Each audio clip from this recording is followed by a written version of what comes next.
तो आइए बच्चों, हम लोग शुरू करते हैं पहला अध्याय, विद्युत आवेश तथा क्षेत्र। सबसे पहले तो अपन बात कर लेते हैं कि इस अध्याय में किन किन बातों पर चर्चा करनी है। इसमें सबसे पहले हम लोग बात करेंगे विद्युत आवेश के बारे में, उसके बाद में चालक और विद्युत रोधी पदार्थ क्या होते हैं, फिर बात करेंगे प्रेरण द्वारा आवेशन, अर्थात किसी वस्तु पर किस प्रकार से आवेश उत्पन्न किया जा सकता है प्रेरण के द्वारा। फिर आवेश की उत्पत्ति का इलेक्ट्रॉनिक सिद्धांत क्या है। किसी भी वस्तु पर जब आवेश उत्पन्न होता है तो उसको हम इलेक्ट्रॉनिक सिद्धांत के माध्यम से कैसे समझा सकते हैं। विद्युत आवेश के मूल गुण क्या हैं। फिर आवेशों के मध्य लगने वाले बल के लिए कूलाम का नियम, फिर आवेश का मात्रक, इस पर बात करेंगे। बहुल आवेशों के बीच लगने वाले बल, इस पर बात करेंगे। फिर हमें बात करनी है विद्युत क्षेत्र के बारे में, विद्युत क्षेत्र रेखाओं के बारे में, विद्युत फ्लक्स के बारे में, विद्युत द्विध्रुव, द्वि मतलब दो, ध्रुव, तो विद्युत द्विध्रुव के बारे में बात करेंगे और इस विद्युत द्विध्रुव के कारण से विद्युत क्षेत्र की तीव्रता निकालेंगे। और यदि एक समान विद्युत क्षेत्र के अंदर कोई द्विध्रुव रखा हुआ है तो हम बताएंगे कि उस पर क्या बल आघूर्ण लगता है, कितना कार्य करते हैं, कितनी स्थितिज ऊर्जा होती है, वगैरह वगैरह। फिर फेमस है गॉस का नियम, इस पर बात करना है, और गॉस के नियम के कुछ अच्छे से अनुप्रयोग हैं, इस पर हमें बात करनी है। तो कुल मिलाकर देखा जाए तो हमारा ये जो पहला अध्याय है वो इन सब बिंदुओं को समाहित करेगा। अब चूंकि एक वीडियो बनाना तो बहुत लेंथी हो जाएगा, तो मैं सोचता हूँ कि आपको एक के बजाय हम इसको पार्ट्स के अंदर देंगे। तो देखते हैं कि कितना डिस्क्रिप्टिव होता है, अर्थात हम इसको कितना समझाकर बात करते हैं, उस मान से निर्णय लेंगे। तो मेरी कोशिश रहेगी कि हम लगभग 18 से 20 मिनट का एक वीडियो तैयार करें। तो जितनी भी बात उस समय में हो पाएगी तो हम कंटिन्यू इसको आगे करते रहेंगे, पार्ट 1, पार्ट 2 और पार्ट 3, या जरूरत हुई तो पार्ट 4 तक भी हम बात करेंगे। तो आइए सबसे पहले हम लोग बात करते हैं कि विद्युत आवेश है क्या चीज। हमें ये मालूम होना चाहिए कि विद्युत आवेश क्या होता है। देखिए, बहुत सारी प्राकृतिक घटनाएं हैं जिनको हम लोग देखते हैं, महसूस करते हैं, पर उस पर ज्यादा विचार नहीं करते। पर हमारे वैज्ञानिकों ने उन घटनाओं को ही आधार बनाकर भौतिकी की रचना की है। ध्यान दीजिएगा कि भौतिकी के जो नियम हैं वो सारे प्राकृतिक नियम हैं। तो वैसा ही कुछ यहाँ पर भी संबंधित है, विद्युत से संबंधित है। आज के समय में हम बिना विद्युत के कल्पना भी नहीं कर सकते जीवन की। तो अपनी बात शुरू करते हैं कि आपने देखा होगा बारिश के समय में आकाश में अक्सर बिजली कड़कती है और गड़गड़ाहट की आवाज सुनाई देती है, चमकती है और हम कहते हैं कि बिजली गिर रही है। या फिर कभी आपने ऐसा भी किया होगा बचपन में सामान्यतः कि यदि नहाने के बाद में हमारे बाल सूखे हैं और उसमें कंघी चलाएं और कागज के छोटे छोटे से टुकड़े अगर काट के रख दिए जाएं तो वो कागज के टुकड़ों को आकर्षित कर लेती है कंघी। ऐसा भी देखा है कि सर्दियों के दिनों में जो ऊनी कपड़े होते हैं उनको उतारते समय चढ़ की आवाज आती है, और कभी कभी तो ऐसा भी अनुभव होता है कि हल्की हल्की चिंगारियां भी दिखाई देती है। ऐसा कंबल के साथ भी होता है। तो और ऐसी कई घटनाएं हैं जिनके द्वारा हम बात कर सकते हैं। तो ग्रीक वैज्ञानिक थेल्स ने इन सभी घटनाओं को वैद्युतीय घटनाएं कहा। तो इस प्रकार की जितनी भी घटनाएं हैं उनको एक नाम दे दिया है कि एक प्रकार की घटनाएं हैं, ये वैद्युतीय घटनाएं कहलाती है। और इसके लिए विद्युत आवेश की अवधारणा को प्रस्तुत किया। तो विद्युतीय घटनाओं के लिए उसने कहा कि यहाँ विद्युत आवेश इन सबके लिए जिम्मेदार है। थेल्स के अनुसार जब दो युग्म युगल पदार्थों को आपस में रगड़ा जाता है तो वे आवेश ग्रहण कर लेते हैं। उस समय कई ऐसे पदार्थों के जोड़े बना लिए गए थे या ज्ञात कर लिए गए थे जिनको आपस में रगड़ने पर वैसी ही घटना घटती है जैसा कि हम लोग बात कर रहे हैं कि कंघी जो है वो कागज के छोटे छोटे टुकड़ों को आकर्षित करती है। तो ग्रीक वैज्ञानिक थे थेल्स, उन्होंने इस पर अध्ययन किया और इसका श्रेय उनको जाता है। तो उनने कुछ ऐसे जोड़े बना दिए जिनको आपस में रगड़ने पर जो है वो विद्युतीय घटनाएं दिखाई देती थी। उन्होंने इसको घर्षण विद्युत का नाम दिया। कुछ प्रमुख युगल इस प्रकार से हैं जिनमें ऐसा होता है। तो उसमें कांच की छड़ को यदि रेशम के कपड़े के साथ में रगड़ा जाए, एबोनाइट की छड़ को यदि बिल्ली की खाल के साथ में रगड़ा जाए, या प्लास्टिक की छड़ को यदि ऊनी कपड़ों के साथ रगड़ा जाए, तो ऐसा पाया जाता है कि उनमें ये गुण उत्पन्न हो जाता है कि वो छोटी छोटी चीजों को अपनी ओर आकर्षित करने लगती हैं। तो ये तो थी आवेश की अवधारणा कि घर्षण के द्वारा आवेश उत्पन्न होता है। आवेश के प्रकार, यानी कि आवेश कितने प्रकार का होता है। तो एक छोटा सा प्रयोग है, देखिए यहाँ पर चित्र के माध्यम से हम उसे समझते हैं कि दो कांच की छड़ ली और दोनों कांच की छड़ को हमने रेशम के कपड़े से रगड़ने के बाद में लटका दिया।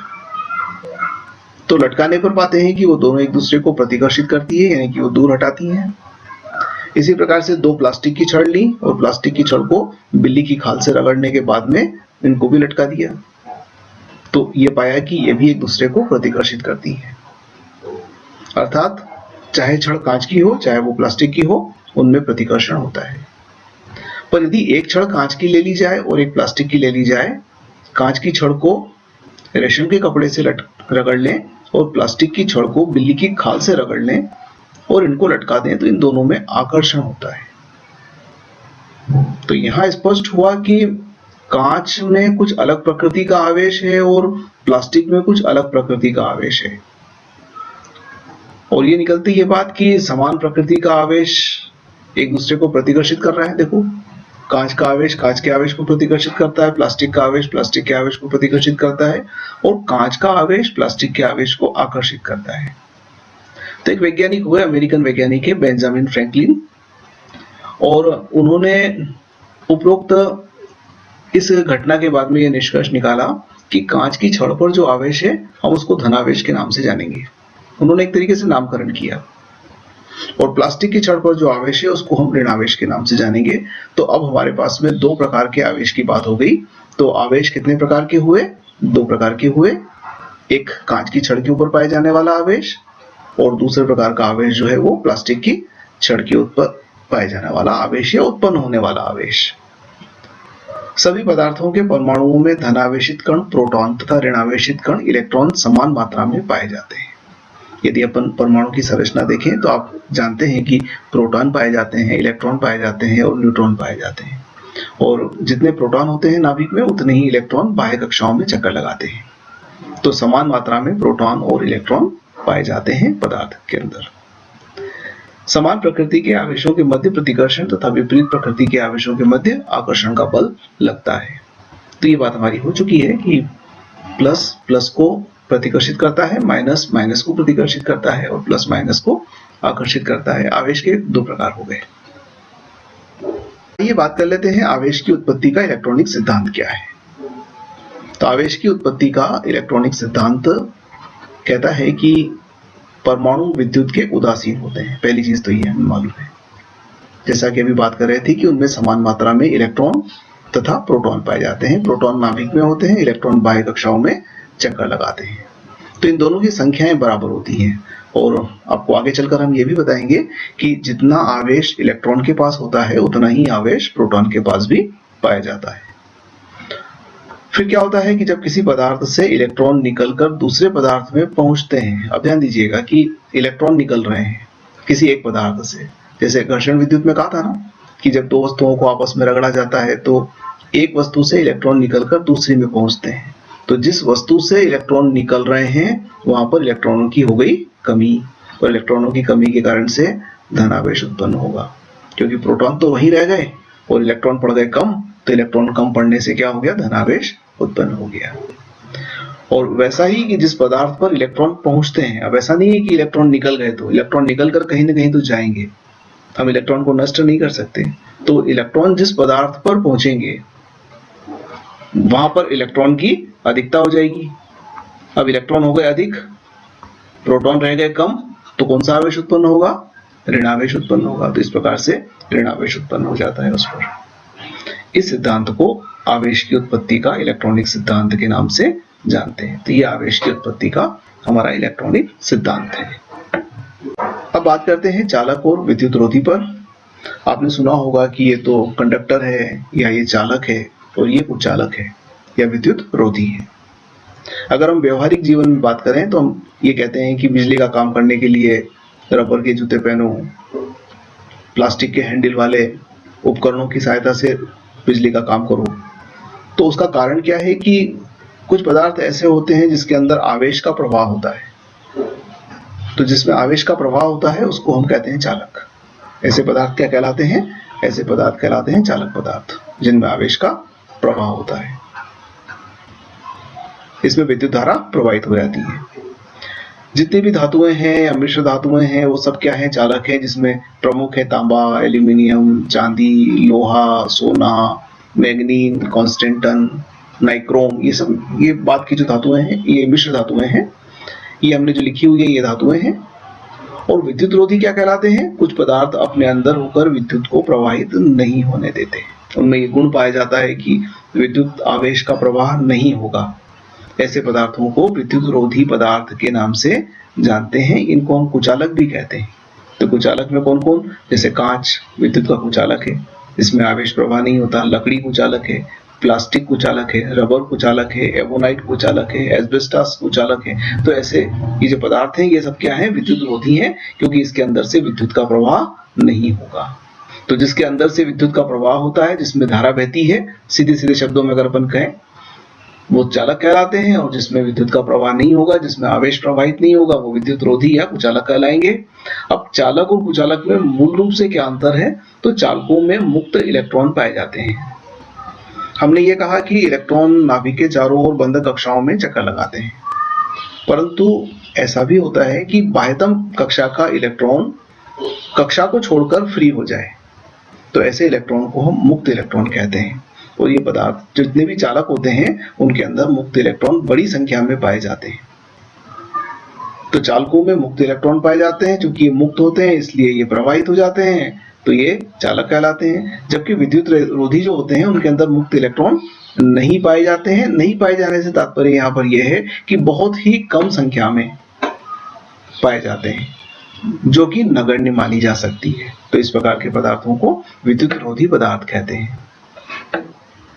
अब बात कर लेते हैं कि प्रेरण द्वारा आवेशन किस प्रकार से किया जा सकता है।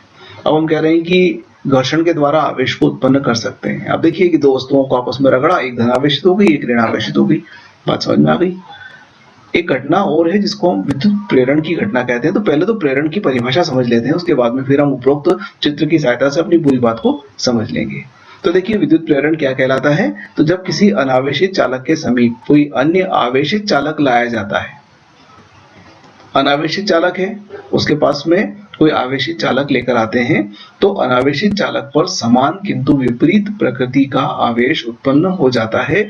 इस घटना को विद्युत प्रेरण की घटना कहते हैं। ये घटना विद्युत प्रेरण की घटना कहलाती है। अब इसको समझ लेते हैं हम। देखो, माना कि दो गोले हैं हमारे पास में, चालक गोले हैं, एक को x नाम दिया, दूसरे को y नाम दिया।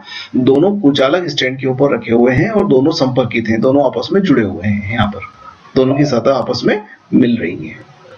अब क्या किया हमने कि एक कांच की छड़ लेकर आए। ये कांच की छड़ माना कि उसको रेशम के कपड़े से रगड़ा और इस x गोले के पास में लेकर आए।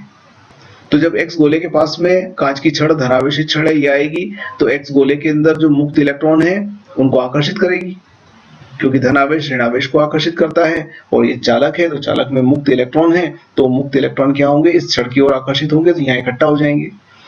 अब क्या होगा कि ये इलेक्ट्रॉन जो है जब इधर से इधर खिसकेंगे तो यहाँ के इलेक्ट्रॉन भी आगे आएंगे। तो ऐसी स्थिति में जितना ऋणावेश यहाँ उत्पन्न होगा, इसके विपरीत सिरे पर उतना ही धनावेश उत्पन्न होगा। इस आवेश के प्रभाव से, ये आवेशित वस्तु है और ये क्या थी? अनावेशित थी। इस आवेशित वस्तु के प्रभाव से अनावेशित वस्तु के ऊपर आवेश उत्पन्न हो गया।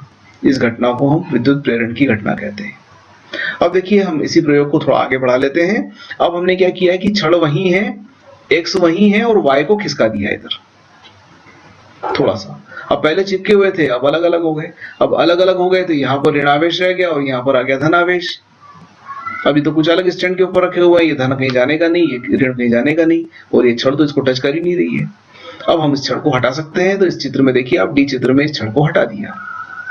छड़ को हटाने से क्या हुआ? इसके पास x के पास में ऋणावेश था, y के पास धनावेश था। अब ये दोनों आवेश एक दूसरे को आकर्षित करने लग गए। तो x की वो सतह जो y के सम्मुख है और y की वो सतह जो x के सम्मुख है, वहां पर आवेश इकट्ठा हो गए। तो यहाँ ऋणावेश आ गया और यहाँ पर धनावेश आ गया, क्योंकि दोनों एक दूसरे को आकर्षित करने लग गए। तो इस प्रकार से x के ऊपर परिणामी रूप में ऋणावेश आ गया और y के ऊपर परिणामी रूप में धनावेश आ गया। अब यदि आप इन दोनों को दूर दूर कर लें पर्याप्त रूप से ताकि एक दूसरे को प्रभावित न करें, तो ये ऋणावेश इस पर एक समान रूप से वितरित हो जाएगा और ये धनावेश इस पर एक समान रूप से वितरित हो जाएगा। इन दोनों के बीच में काफी बड़ी दूरी कर दी हमने, काफी सेपरेट कर दिया, पृथक पृथक कर दिया। तो एक पर ऋणावेश आ गया, एक पर धनावेश आ गया। तो इस प्रकार से हम एक वस्तु को ऋणावेशित कर सकते हैं, दूसरी वस्तु को धनावेशित कर सकते हैं। इस घटना को क्या कहते हैं? विद्युत प्रेरण की घटना कहते हैं और प्रेरण के द्वारा आवेशन किया जा सकता है। हम लोग बात कर लेते हैं कि आवेश के मूलभूत गुण क्या हैं। तो आवेशों में क्या गुण होते हैं? नंबर 1, सजातीय आवेशों में प्रतिकर्षण तथा विजातीय आवेशों में आकर्षण बल लगता है। याद कीजिए अपन एक प्रयोग पर बात की थी अभी। दो कांच की छड़ एक दूसरे को प्रतिकर्षित करती हैं, दो प्लास्टिक की छड़ एक दूसरे को प्रतिकर्षित करती हैं और एक कांच और एक प्लास्टिक की छड़ एक दूसरे को आकर्षित करती हैं। तो इस प्रकार हम कह सकते हैं कि सजातीय आवेशों में प्रतिकर्षण तथा विजातीय आवेशों में आकर्षण का बल क्रियाशील होता है। नंबर 2, आवेशों की योज्यता। योज्यता मतलब जोड़। अब आवेश देखिए एक अदिश राशि है, ये सदिश नहीं है। तो जब अदिश राशि है तो हम इसको सीधे सीधे जोड़ सकते हैं, बीजगणितीय योग से कर लेंगे इसका जोड़। तो यदि एक बिंदु पर Q1 आवेश है, दूसरे बिंदु पर Q2 आवेश है, तीसरे पर Q3 है, चौथे पर Q4 है, तो कुल निकाय का आवेश कितना हो गया? Q1 plus Q2 plus Q3 plus Q4। ये सम्मिलित आवेश हो गया निकाय का आवेश। इसको हम Q से प्रकट कर दें। यहाँ ये बात ध्यान रखने की होगी कि धनावेश धन चिन्ह के साथ आएगा और ऋणावेश ऋण चिन्ह के साथ आएगा।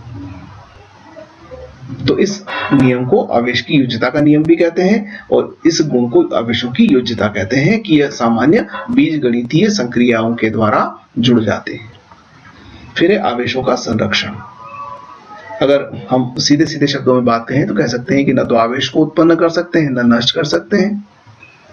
अर्थात किसी पृथकृत निकाय का कुल आवेश सदैव संरक्षित रहता है, यानी कि अपरिवर्तित रहता है। माना कि दो वस्तुएं हैं, एक वस्तु के पास आवेश है Q1 और दूसरी वस्तु के पास में आवेश है Q2। ये दो वस्तुएं हैं, एक के पास आवेश आया Q1, दूसरे के पास है Q2। दोनों का मिलाकर कुल संयुक्त आवेश कितना हो गया? Q1 plus Q2। अब आप इन दोनों वस्तुओं को आपस में संपर्क में ले आइए। ये दोनों वस्तुएं आपस में संपर्कित कर दी। तो संपर्कित करने के बाद में क्या होगा कि आवेश का पुनर्वितरण होगा। अब हो सकता है कि आवेश पहली वाली वस्तु से दूसरी वाली वस्तु में जाए और दूसरी वस्तु से पहली वस्तु में आ जाए। तो इस प्रकार से आवेश का पुनर्वितरण हुआ और पुनर्वितरण होने के बाद में अब इसके पास जो आवेश आ गया वो एक के पास है Q1 डैश और दूसरे के पास है Q2 डैश।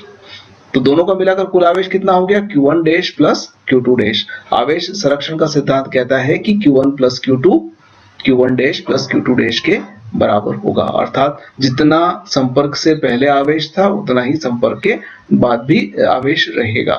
निकाय पृथकृत होना चाहिए, अर्थात आवेश बाहर से न तो आना चाहिए और न बाहर जाना चाहिए। तो ऐसी स्थिति के अंदर अगला है आवेश का क्वांटीकरण। क्वांटीकरण से क्या तात्पर्य है कि यदि किसी भी वस्तु पर हमें आवेश उत्पन्न करना है तो हम सतत आवेश उत्पन्न नहीं कर सकते। यानी कि यदि हम कहें कि हम किसी वस्तु पर 1 कूलम आवेश उत्पन्न कर देंगे, उस पर 1.1 कूलम आवेश उत्पन्न कर देंगे, 1.2 कर देंगे, 1.3 कर देंगे, 1.4 कर देंगे, 1.5 कर देंगे, तो ऐसा कतई संभव नहीं है। क्वांटीकरण से मतलब है कि सतत न होकर विविक्त है। विविक्त मतलब एक मल्टीपल के अंदर होगा ये काम, और ये मल्टीपल क्या होगा? इलेक्ट्रॉन का आवेश। जिससे गुणांक हुआ वो क्या होगा? इलेक्ट्रॉन का आवेश। हम सीधे शब्दों में कह सकते हैं कि किसी भी पदार्थ पर पाए जाने वाला आवेश का परिमाण सतत न होकर विविक्त रूप में होता है और यह आवेश इलेक्ट्रॉन के आवेश का पूर्ण गुणज होता है। अर्थात किसी भी वस्तु पर पाए जाने वाला आवेश इलेक्ट्रॉन के आवेश का पूर्ण गुणज होता है। n जो है ये कैसी संख्या है? पूर्णांक संख्या है। 1, 2, 3 कुछ भी हो सकती है, बड़ी से बड़ी संख्या हो सकती है, पर रहेगी पूर्णांक। और एक इलेक्ट्रॉन के पास कितना आवेश है? 1.6 into 10⁻⁻19 कूलम। तो इतना आवेश एक इलेक्ट्रॉन के पास है और जो भी आवेश उत्पन्न होगा वो इस आवेश का पूर्ण गुणज होगा। इसलिए हम कह रहे हैं कि सतत न होकर ये कैसा है? विविक्त रूप में है। इस सिद्धांत को आवेश का क्वांटीकरण के नाम से जानते हैं। आवेश एक अदिश राशि है और आवेश का मान पिंड के वेग पर निर्भर नहीं करता है। माना कि यदि कोई वस्तु आवेशित है और वह गति करती है तो आवेश उसकी गति पर निर्भर नहीं करेगा।